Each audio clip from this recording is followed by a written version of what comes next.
I looked out the window and saw the rising of the full May moon as it rose above the hill where the fairy tree stood alone. And I remembered in the autumn when the leaves of the tree were blowing and moving in a circular dance motion in the direction of the well field. And I wondered when I would see that tree again. The dogs barked then, and I was glad because the neighbours were coming and I could concentrate on them. The neighbours and friends that were coming to say goodbye. Kate Snee and Anne Burke came in with their clay pipes that they smoked at my grandmother's wake. My friends from the dancing class all came, and no one had to be told to take a turn with the churning. As soon as one was finished pounding up and down, the next one took a hold of the lash, pounded it up and down, making butter. They talked about the price of eggs and the price of hens and the price of pigs and the price of cattle. Nobody was paying attention to me. And I thought the way that their eyes were avoiding me, that they forgot I was there. Then they were all ready to sit down to the butter and the box tea. Take some you a gra, Mam said. It'll give you courage in your new life beyond. But I wasn't hungry. Then there was a long silence, and Mam said, for the love of God, would somebody sing a song or play a tune? And I was glad then that someone did sing a song, but it was such a mournful kind of a song that I was glad when it was over. It was called Storm Cree. Storm Cree, when you're far, far away from the home that you'll soon be leaving. Oh, it's many a time by night and by day that your heart will be so grieving. Well, I took my mind away from the song. I didn't want to hear any more of it because it was too lonesome.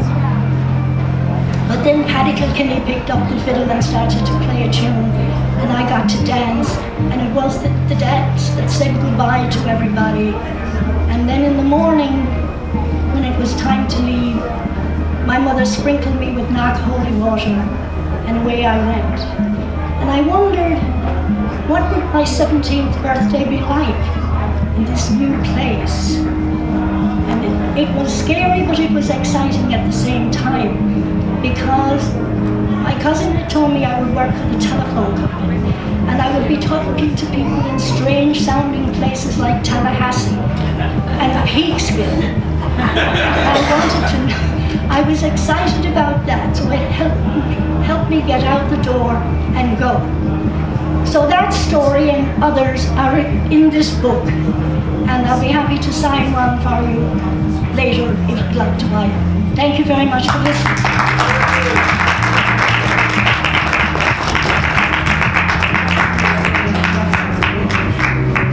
Thank you, Maura. Maura Mulligan, everyone. Yay.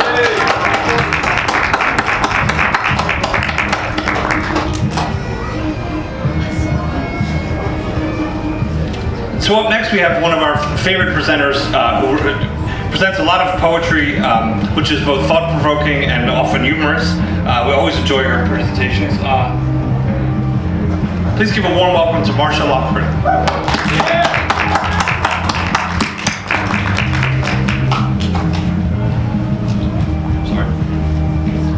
Marcia also has books here for sale, songs from the back in the back, so please pick up a copy and I'm sure she'll be happy to sign it for you. Marcia Loughran, everyone.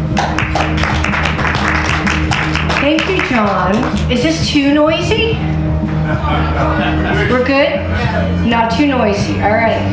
I'm Marcia. Thank you, Maura. Thank you, John. Thank you for our wonderful historian who's coming after me, I think. There are books for sale here. I'm actually not going to start with a poem. I'm going to start with a mini essay or messay. It's called Pub Crawl. Anybody here from Queens? Thank you, Mark. Wave to Mark, everybody. Queens in the house. If you ever go drinking in Queens, you may recognize some of these places. Pub crawl. Back when my husband was still drinking, we used to meet so many people. When we were first hanging out in Sunnyside at the turn of the last century, there wasn't a night he didn't run into someone who lived a mile down the road from him at home. Home, always Ireland, no matter how long you've been in New York. A few years later, the Irish Tiger happened and everyone actually went home. Money in their pockets to build McMansions in those little towns. Big fuck-off houses with tall gates and long driveways and mother-in-law suites that the locals admired and mocked. Queens Boulevard got quiet, and we found other places to drink. Recently, we found ourselves in the old neighborhood. It was St. Patrick's Day, and we were looking for a familiar face. We ducked in and out of Maggie May's, the Gaslight, McGinnis's, Bloom's. The regulars had been replaced by amateurs, as my husband calls them, strangers decked in green, drinking Guinness out of plastic cups, singing out of tune. We ended up in sidetracks, which had a real train car you could sit in. An OTB, everybody remember OTB? You could actually bet with money on horses. OTB windows to bet on whatever was running, any track in the country. And there was Collie Fern, holding up a wall, eyelashes out to here, smoking over the daily racing form. I remember a time when there was not a girl in Queens that Collie hadn't led astray. We sat down in a row on 3 empty stools along the bar. Collie introduced the bartender, a man named Joe, who took down a set of glasses, no plastic cups for us, and poured the Guinness. He didn't say much, fiddled with the TV, and switched on a fight at Madison Square Garden. We watched. The sound was off. The blows started to fall in with whatever was playing on the jukebox as the men danced back and forth, slamming into each other and away. At a certain point, we realized it wasn't live. It was an old fight, and someone somehow figured out that it was Joe up on the screen. We asked him when. He answered, 6 years and 30 pounds ago. He beat the other guy, total knockout. And then the next fight started, another Irishman refusing to fall down. That fella works at Kennedy's on 57th now, I think, said Collie. Boxers find one side of the bar or the other. If they don't wind up in jail, be careful how you tip. How many drinks we had, I can't say, but I remember Joe, lightweight, semi-champion, 1990-something, serving them up. He looked like anybody now, the way we all eventually look like anybody, even Collie Fern.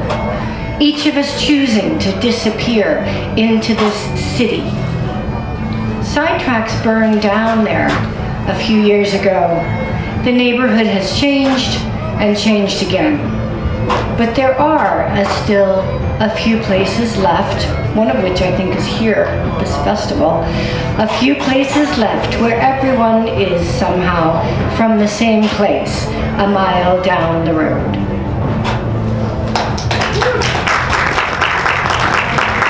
Thank you. Poetry was advertised. You're going to get poetry, but it's not going to be horrible. It's going to be okay. My husband was also still drinking for this poem. That's just a lot more material when your husband is still drinking. It's called Were You Sleeping? Were you sleeping? Last night, tipsy, You called to answer a question I hadn't asked. Walking home from the bar, who should you see but a rabbit, eating the heads off the dandelions, not the yellow starbursts, but the white, whispery snowballs.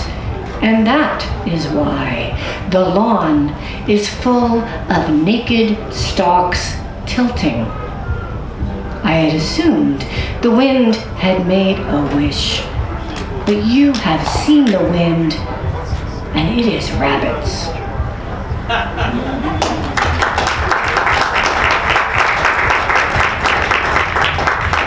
Thank you. I know it's fall, but there are just a couple little moments of summer left, so there will be a couple summer poems. But again, it's not scary. It's going to be fine. This is called Differences of Opinion. It's not about summer, it's about death. It's okay. Differences of opinion. If there's a heaven, which my mother said there wasn't, she is there arguing with her mother about the color of the kitchen. Do we wait for the train or we just keep talking? We keep talking, I think.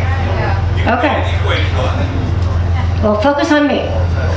Arguing with her mother about the color of the kitchen. If there is a heaven, you get to decorate it the way you want. And in our family, kitchens are yellow. But yellow is a wide road. Betsy, too bright, says my grandmother. It's not a New York taxi. Gran's already joined the country club, started a local chapter of colonial dames, put my mother's name on every list. You'll get in, she says. For Gran, kitchens are for sit-down breakfast, matching saucers, egg cups, milk in a bone china jug. Her yellow, a watery winter sunlight, squinty with a memory of warmth. My mother, butter and popcorn, a 3-year-old's drawing of the sun, dandelions, daffodils. Odd they are fighting about color. They both had macular degeneration the last 10 years of their lives. Faces, edges gone.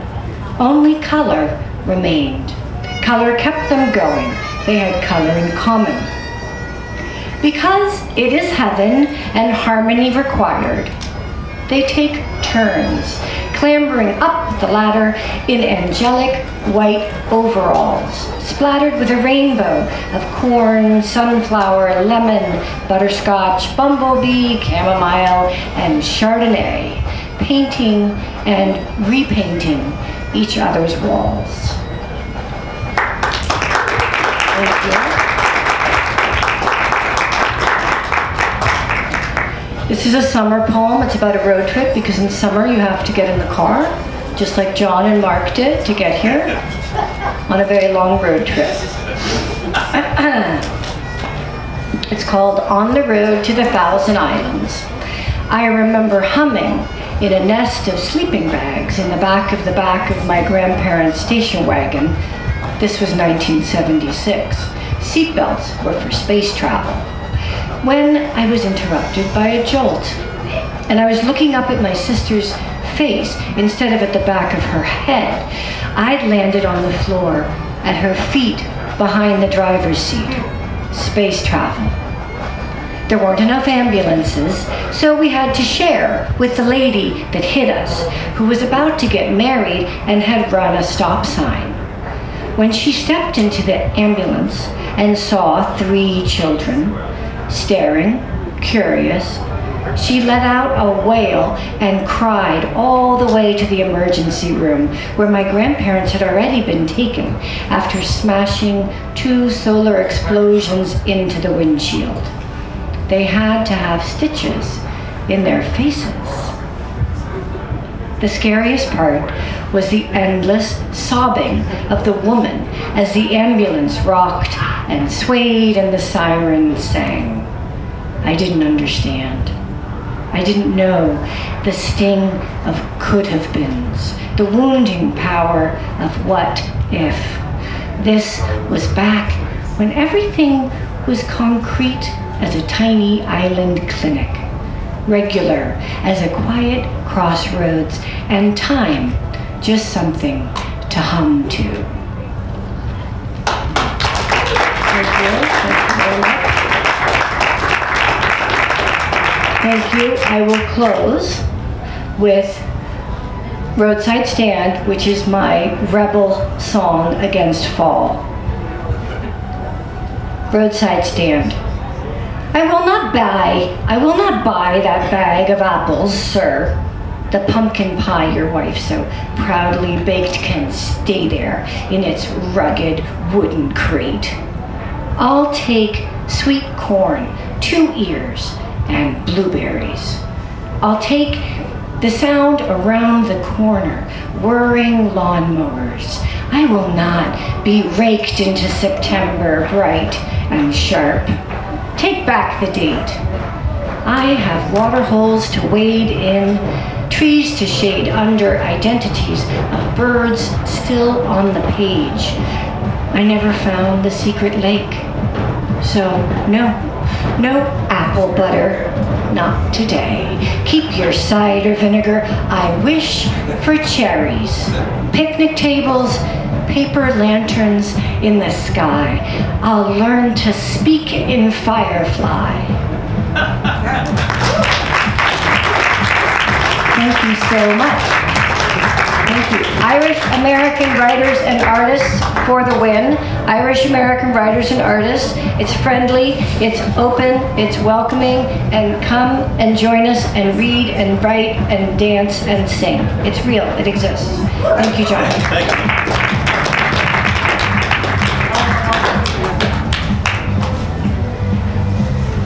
Thank you, Marcia. Marcia Loughran, everyone. Her chapbook is here, songs from the back of the back. So please pick up a copy. I'm sure she'll be happy to sign one for you. Since we were talking about summer and fall poems, I thought I'd throw in one poem of my own here. This is a poem I call September Shore. It's kind of like a fall poem. It's not too scary. I think it'll be okay. Morning swells throw sparkles as they rise, and muted glints before they break. They keep most secrets, but disclose a school of skate in slow brown motion, a black cloud of mullet shifting through the shallows. Low tide noon flaunts callous baubles, broken shells, clam, scallop, oyster, severed claws, pitted seaweed scraps, baby crabs lifeless in the surf. Post-meridian wind shivers the surface of the gray rollers. Sun whitens mains as breakers charge. Dusk spreads haze on the upbeach distance, pink sheen on the tide pools. Striated sun, red of Mars, blood orange, ducks behind the houses. Dark, the moon just then a dull sliver in the blue, and wisps of cloud now cast beams upon the waves. The working boat lights, red, white, delineate a horizon that connotes eternity to eyes that detect only ebb and flow, rhythms ever shifting. Thank you.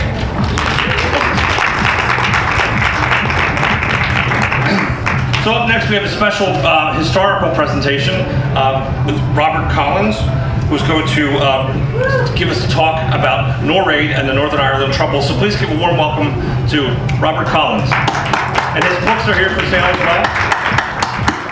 And thank you to St. Patrick for joining.